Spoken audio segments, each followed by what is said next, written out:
రాయలసీమ జిల్లాలో తీవ్ర కలకలం రేపిన ఆక్వా రైతు దాట్ల రామకృష్ణరాజు హత్య కేసులో సంచలన విషయాలు వెలుగులోకొచ్చాయి. 68 ఏళ్ల రామకృష్ణరాజును ఒడిశాకు చెందిన నలుగురు వలస కూలీలు అత్యంత దారుణంగా హత్య చేశారు. ఈ ఘటన జూన్ 18, 2026న ఆయన చేపల చెరువు వద్ద జరిగింది. ఈ హత్య కేసు స్థానికంగా తీవ్ర చర్చనీయాంశంగా మారింది. అసలు ఏం జరిగింది? ఎందుకు ఇంత దారుణానికి ఒడిగట్టారు? రామకృష్ణరాజు కుటుంబం కన్నీరు మున్నీరుగా వినిపిస్తోంది. వారి ఆవేదన వర్ణనాతీతం. ఈ ఘటనతో వలస కూలీలపై స్థానికుల్లో ఆందోళన మొదలైంది. పోలీసులు కేసు నమోదు చేసి దర్యాప్తు చేస్తున్నారు.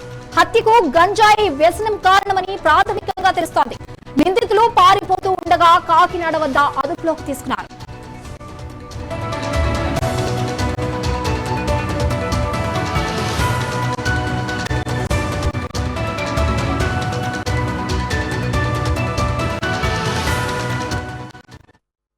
ఈ హత్య వెనుక అనేక కోణాలు ఉన్నాయని పోలీసులు భావిస్తున్నారు.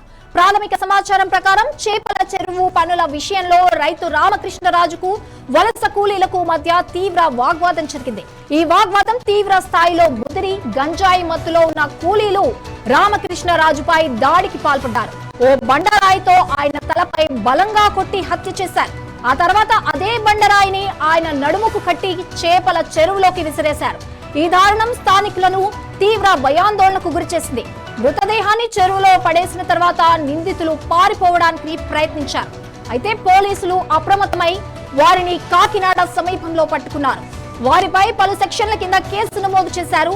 ఈ ఘటనతో కొల్లేరు ప్రాంతంలో ఆక్వా రైతుల భద్రతపై ప్రశ్నలు తలెత్తుతున్నాయి.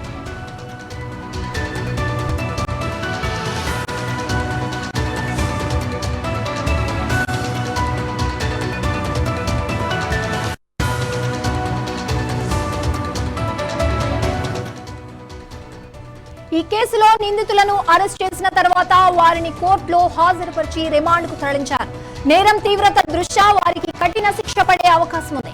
ఈ ఘటన కేవలం ఒక హత్య కేసుగా కాకుండా వలస కూలీల నియంత్రణ, వారి నేర ప్రవృత్తిపై సమాజంలో జరుగుతున్న చర్చకు ఆజ్యం పోసింది.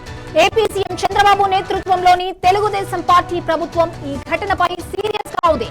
ఇలాంటి ఘటనలు పునరావృతం కాకుండా చూడాలని ఆదేశాలు జారీ చేసింది.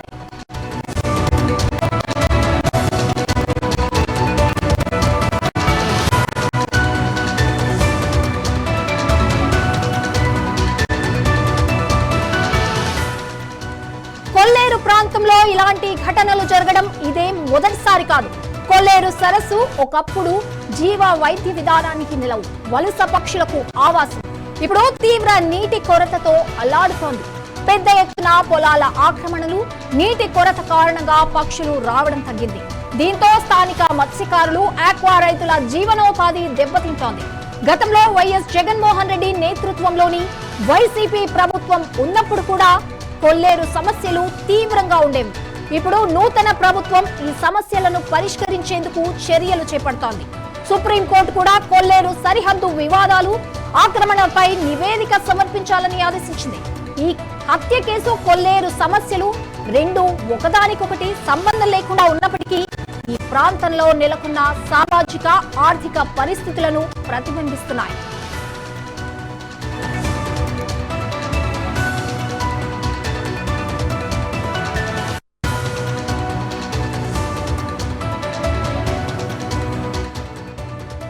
ఈ హత్య కేసులో మరో ముఖ్యమైన కోణం వలస కూలీల పట్ల స్థానికుల వైఖరి. ఒడిశా, బీహార్ వంటి రాష్ట్రాల నుండి వచ్చే కూలీలు తక్కువ వేతనాలకు పని చేయడానికి సిద్ధంగా ఉంటారు. అయితే వారిలో కొందరు గంజాయి వంటి వ్యసనాలకు బానిసలై నేరాలకు పాల్పడుతున్నారని ఆరోపణలున్నాయి. ఈ ఘటన తర్వాత వలస కూలీలను నియమించుకునే ముందు వారి నేపథ్యాన్ని క్షుణ్ణంగా పరిశీలించాలని స్థానికులు డిమాండ్ చేస్తున్నారు. పోలీసులు కూడా వలస కూలీలపై నిఘా పెంచాలని నిర్ణయించారు.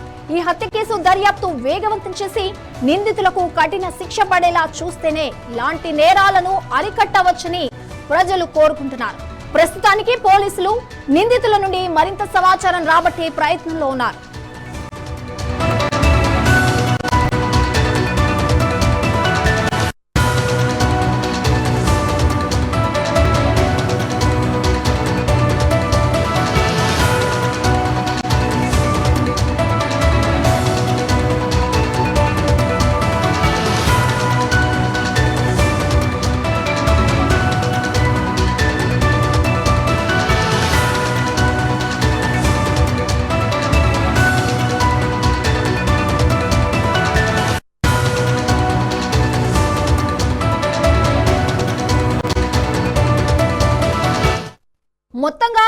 రాయలసీమ జిల్లాలో ఆక్వా రైతు రామకృష్ణరాజు హత్య స్థానిక సమాజంలో తీవ్ర ఆందోళన కలిగించింది.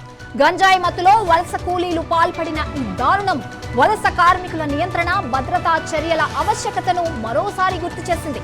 కొల్లేరు సరస్సు సమస్యలు, స్థానికుల జీవనోపాధి కష్టాలు ఈ ప్రాంతంలో శాంతి భద్రతల పరిస్థితిని మరింత క్లిష్టతరం చేస్తున్నాయి. నిందితులకు తక్షణమే శిక్ష పడాలని, భవిష్యత్తులో ఇలాంటి ఘటనలు పునరావృతం కాకుండా ప్రభుత్వం చర్యలు తీసుకోవాలని స్థానికులు కోరుకుంటున్నారు.